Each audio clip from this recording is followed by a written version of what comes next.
Production funding for Living Smart with Patricia Gras is underwritten in part by Halliburton.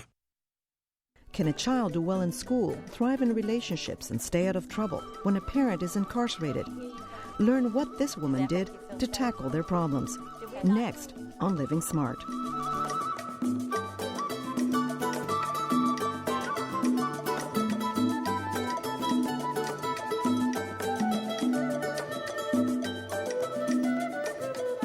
Hello, I'm Patricia Gras. Welcome to Living Smart, the show designed to help you get the most out of life. Today's guest, former parole officer Marilyn Gambrell, shares with us how she stopped the cycle of violence in a tough neighborhood. The subject of a Lifetime movie, Fighting the Odds, Ms. Gambrell formed No More Victims, a support group for children of incarcerated parents, and positively transformed their lives. So have pen and paper ready. We'll be giving you a list of resources at the end of the program. In May of 1986, former parole officer Marilyn Gambrell visited a client at this apartment complex northeast of Houston. What she saw that day would change her life forever. Seeing a child beaten as she was holding onto a police officer's leg, trying to hold on really to her mother. They were taking her mother away to arrest her. And it was the grandmother that came over, and she slapped the child and was screaming at the child that she'd had enough problems without her. And then she drug her in the house and slammed the door. And I was frozen because I realized then how many more children were going through the same pain. Through her work in the community, Marilyn understood the social problems there. It was my clients on parole then who are one of the main reasons I'm alive today. As they discussed recovery, even though they relapsed, whether it was prostitution, addiction, or violence, as they talked about it, it began to make sense in my life. And I was committed to that community to come back and bring what I could. It became clear to her that to break the cycle of violence, Mrs. Marilyn, can I help you? She had to reach the children in the community. Yes. I had to go where the children are, and that's in a school setting. So she went to the neighborhood's M.B. Smiley High School, where more than 40% of the students have an incarcerated parent, and where criminal and gang activity was a serious problem. I've been in the system. I'm a product of this neighborhood in North Forest. Back then, Reginald Spivey was the assistant principal, and he was searching for innovative solutions to the problems in his school. I've seen a lot of hurting kids. I was looking for a program that can also work with them in that area and also enhance the school's academic and cut down on the disciplinary referrals.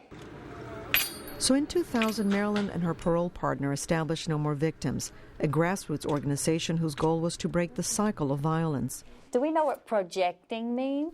They started a daily elective course at the school, and the first day, 25 students showed up. Joseph, you know what that means? Veronica Rogers is the past president for No More Victims. She joined a year after its inception. The first question they ask is, who in your family has been incarcerated? And I was like, my mommy and my daddy, and they were like, oh, me too, me too. And I saw this whole class, like 50, 60 kids say me too, and I'm like, wait, I'm not alone? You're going to have a life and help change this country and save other children? Yes. It's right here, and it's you. The support group attracted over 500 students in only 5 years, each with a set of serious issues to overcome. My father has been incarcerated all my life. When I was 7, I was raped by an older cousin of mine, and I buried that deep within myself. You know, I was acting out at school, and I was dealing with so much stress and pain, and I couldn't talk to anybody. Many of these children wanted to die. They had attempted to take their life several times. They self-mutilate constantly. I just wanted to get the child information about how valid and precious and worthy they were.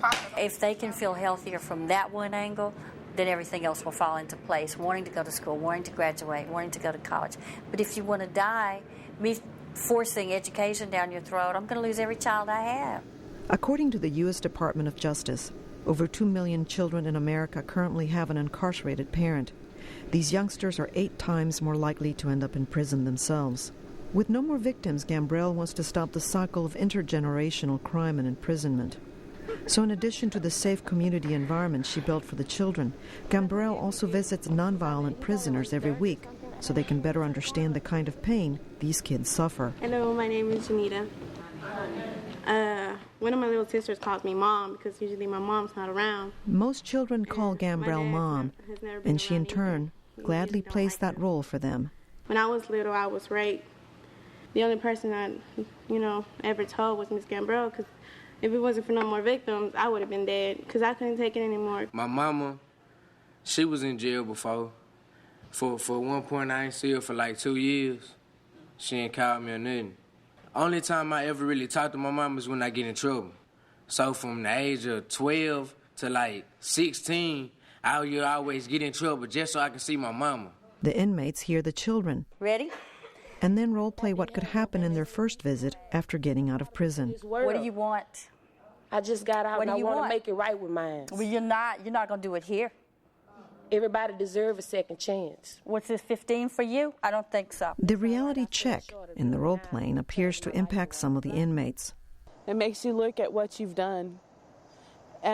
Also, it can help you reparent yourself and to look at why you did what you did. During my father's time, he's been incarcerated. I've been molested, shot, stabbed. These men at Joe Keegan jail find many of the words they hear are painfully familiar.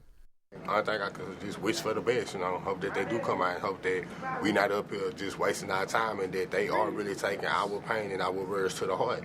What's it to you? The role-playing with this inmate became quite challenging as he confronted two of his children who did not want to see him. In real life, Shannon Stamm has 2 daughters.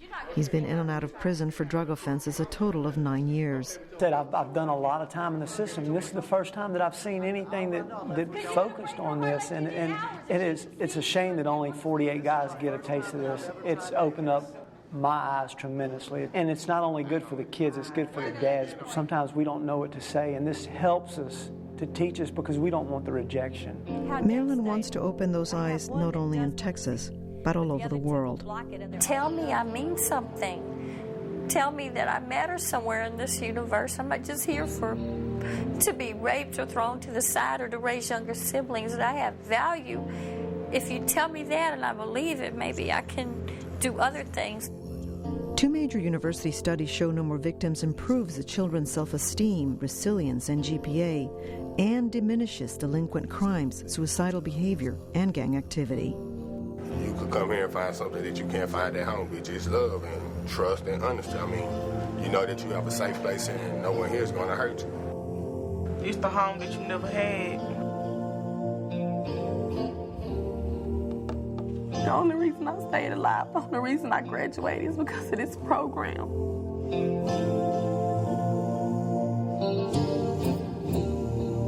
I had no more victims. I had Miss Gambrell.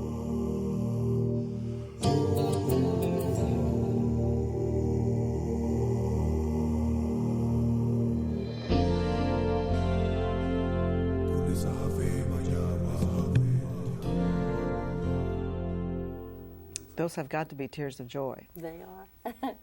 You've done such great work. Thank you really have. And I guess my first question is, what is it about No More Victims, do you think, that works to help these kids?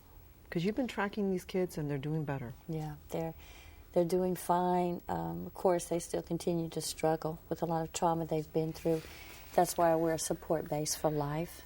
It's not like when you graduate from Smiley High School, you're no longer with us. You're only moving on to greater things within the family.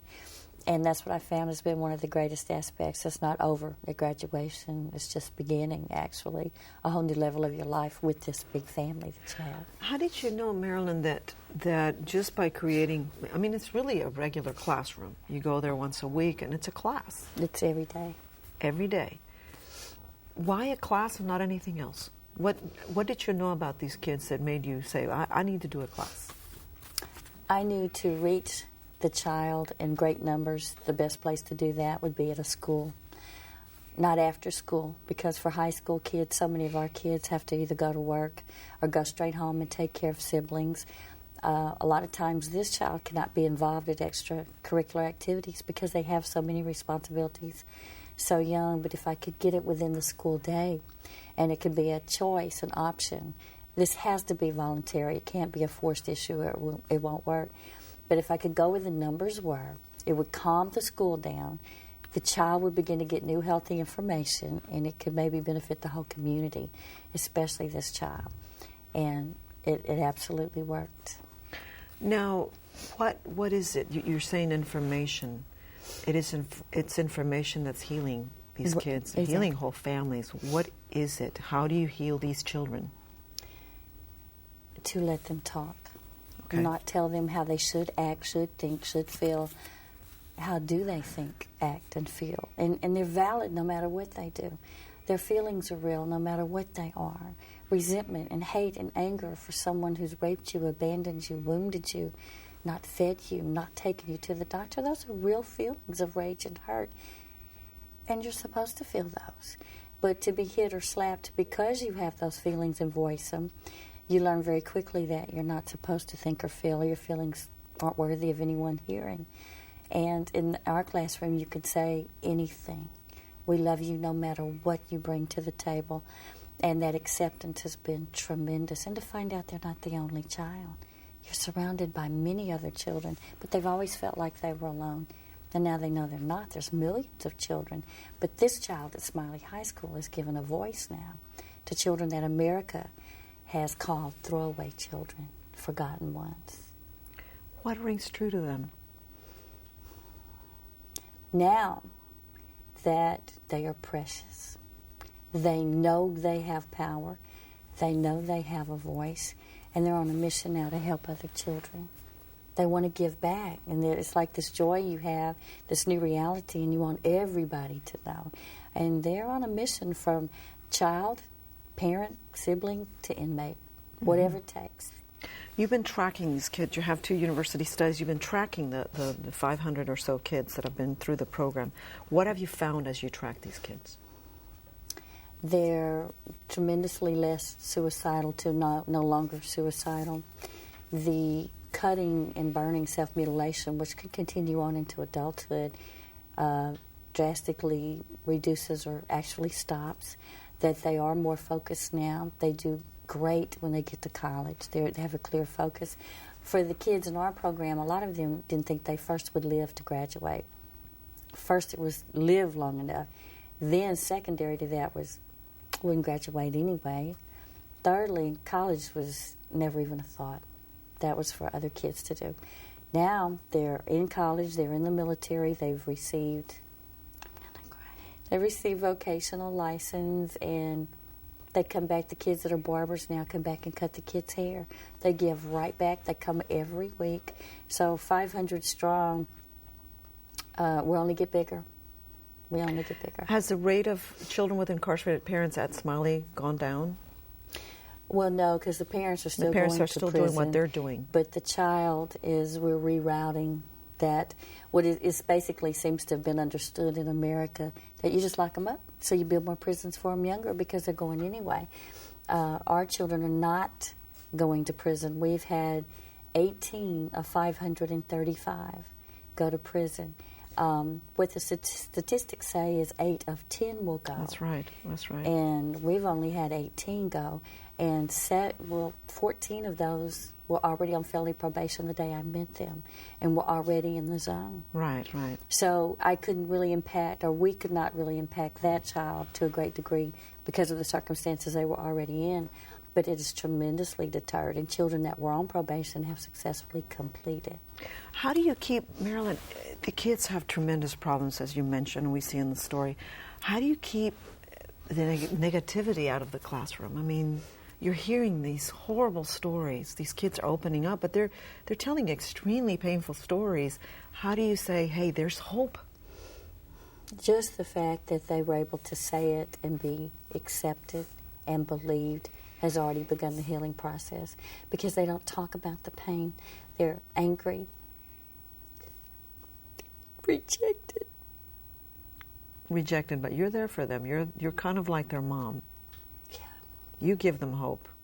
And then the other kids learn to lean on each other, because that's what I wanted, was to teach them within their own community to love and support each other. And now my older children are the mentors for the younger child. These children don't trust adults. They've been failed in every area of their life by adults. So when children get healthy and realize how powerful they are, and none of this was their fault, after all, they begin to breathe differently. They're amazing mentors. Do you think, Marilyn, that the program really works because you have created a family for them, like a surrogate family they never had. So they become brothers and sisters. You're the mom. I don't know who the father figure is, but this is where they feel safe. Which is where the role the family is supposed to play. Right. And you have the older kid, the senior children in the classroom, and the younger children, the freshmen. It's all a blended family of different ages, of course, different races. And everything I was told would not work. Well, I have news for this country. Don't buy into the hype, because I was told that 9th through 12th graders will never survive in the same classroom just because of that difference. Not true. Racially, children that are dealing with this kind of pain and this hurt, 9th through 12th grade, it would never work. Not true. Such diverse beliefs, and so wounded and angry and racially diverse, 9th through 12th. Not true. You mentioned racially. You're white. Most of the kids are black, Hispanic. What did they learn about race relations through you? What did you learn from them? What I think they learned from me, they were kind of amazed at first. They thought I had guts. That was the first thing that they liked or that they acknowledged, so give her a shot. So, but as time went on, none of those things mattered. It's when you listen and love and nurture and protect, which means having to, whatever it takes for this child, when they see you have that, it doesn't matter what color you come in. That's a very bonding thing with humanity. And now we have dealt with a lot of racial issues coming at us as a family, but within the family, all is accepted in love. Now, you're working for No More Victims in that community, but what can the community outside of No More Victims, because maybe they can't drive over there, they can't be part of it, what can the community do to help the situation, kids whose parents are in prison? Well, one thing is we have a tremendous struggle. A lot of it is because of who our children are. So it's really difficult, we found, to get a lot of support because they're criminals' kids. They're drug addicts' kids. So everything you can imagine we've heard. But we need always financial help, as most nonprofits do. Always we need financial help, because I have over 500 children now and still struggling, barely having what I need to support 100. We need diapers, food, school supplies. We need everything a family would need times 500. Right. So we need all the above. Tutoring, we need that help. And I'm really proud to say that our kids, the majority of our children, all passed their tax test. That's fantastic. We are kudos to them.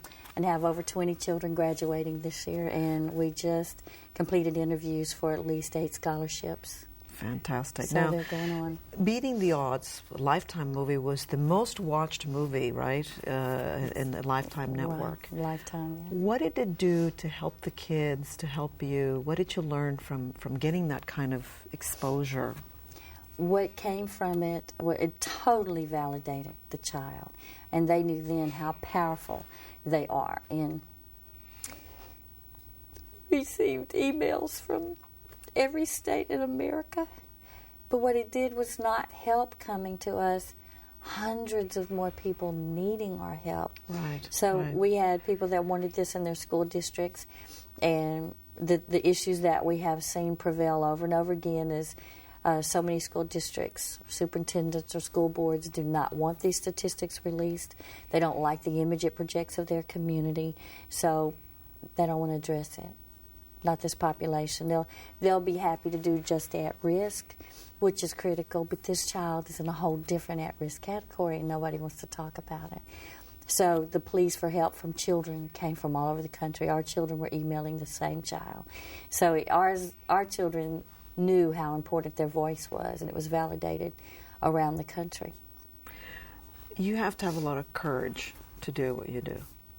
And I know you had an instance where you could have lost your life. Tell me what happened and how you dealt with it when a child put a gun in your face. That was a very painful day. The kids came and got me and told me that a child who was not one of the No More Victims family, but I had met this child, and 3 weeks earlier he had asked me about helping him with his newborn, and the the teen mother had attempted suicide twice, and the baby was possibly going to be taken at birth, but he wanted his child, and his father had been in prison his whole life. And I told him I would help him with diapers, going to the doctor. I would teach him parenting skills, and he was very positive about that. And this particular day, one of my own children, it was gang involved, it was gang related, and they began to be at odds with each other, and it got to the point where the child with the baby on the way had pulled a gun in front of our office on the other child, who continued to aggravate the situation. Well, the kids came and got me, and I knew, and I climbed over my desk to get out the door, and I wasn't blindly running outside like I was hysterical. Right. You knew what you were doing. I knew what I was doing, and I knew what I had to do. Then I just threw open the door and walked directly between the guns. And the child had two guns. He had one aimed now at my head and one at my stomach, and he was trembling while the other child continued to aggravate the situation behind me. And I moved. Every step he took, I moved. I was literally dancing to protect the child behind me, and I pleaded with the child with the guns to please. He said, "Do you want to go to prison like your daddy? And your baby was being raped and all the pain we've all been through with no more victims for this child?" And he was crying, and he said, "I don't want to shoot you, Miss Gambrell, but I'll shoot through you." And I said, "Son, please, we have a baby on the way." And at that point, the child behind me was being drug away, which helped tremendously. But the child put both guns in one hand, and he asked me to take him away. The kids were screaming. There was 25 children watching this through the glass window, and they threw my keys outside, and I drove away with this child. And you talked to him, and we began to calm down. But my cell phone was in the office, so now they just see me driving away. Right, so they're afraid for you. And the third gun came out in the car, so there were actually 3 guns that day. Amazing. But it was this unborn baby that saved my life. Unbelievable. It was an unborn little girl. Marilyn, how do you know you're living smart? Because I breathe different than I used to breathe when I wasn't actually emotionally healthy. And I have learned to address the pain that I'm in and talk about it. Crying is something I wish that I could stop, but it seems to probably save my life, and I have no control over it. But I'm surrounded by so much pain and rage every day that I understand that is probably why I'm alive. It's a constant release that I have no power over. Right. But it's helped me just focus on the issues that I thought I had addressed. Now I know that I haven't, and I had to work even harder and go deeper. So just keeping things clean and honest and clear, and teaching my kids to do that this young. If I had known that this young, my life would have been different. Right, you would have made different choices. You are taking the kids to prison, and they get to speak to the prisoners. We don't know what happens to those prisoners. If it has an impact, it seems to have an impact. Right. But most importantly, what does it do for your children? The child who goes in, it's scary, but every one of them wants to go. And once they go in and they see all these fathers and mothers in prison, one painful thing that I've watched them do is they'll search through the faces to see if it's their mother, their father, and some of them have never seen that parent or haven't seen them in years. So, and they'll say, does she look like me? And they'll point someone out. And I say, well, let's find out her name. So that's one thing that seems to be automatic. We don't talk about it, it just happens. But when they get to say how it feels to live like this and how people treat you, and when no one's really there to protect you or support you, or you're just one of several living in a home, maybe with a grandparent who's already overwhelmed, how those things feel. And then when we role play, they act out the rage, and we educate the parent on what to prepare themselves for, because it is surely a relapse trigger to come out as a parent in recovery who wants to practice parenting, and now your child absolutely resents you and rejects you at the minute you open the door. It's a relapse trigger. So how do we cope with that so we don't relapse? Right. It's a win-win for everybody. And on that note, it's a win-win for everybody. Thank you, Marilyn Gambrell. Thank you for the work that you're doing. Thank you for coming here and being with us. Thank you. And for more information on No More Victims, you can call 713-807-8287. That's 713-807-8287. Or check their website, NMVI, that's No More Victims Information, .info, nmvi.info. Another website for adults interested in youth violence prevention. You can call the National Violence Youth Prevention Resource Center at 1-866-SAFE-YOUTH. That's 1-866-723-3968. Or check safeyouth.org. Please remember to visit our website, houstonpbs.org/livingsmart, for a complete resource list. And you can call us with your comments at 713-743-8513 or email livingsmart@houstonpbs.org. And that's our show for today. We hope you've learned what you can do to break the cycle of violence. Be sure to tune in to our next episode with Feng Shui Master Lam Quan, who will help us find harmony at home and work, applying the classical Feng Shui tradition. I'm Patricia Gras. Have a fabulous week.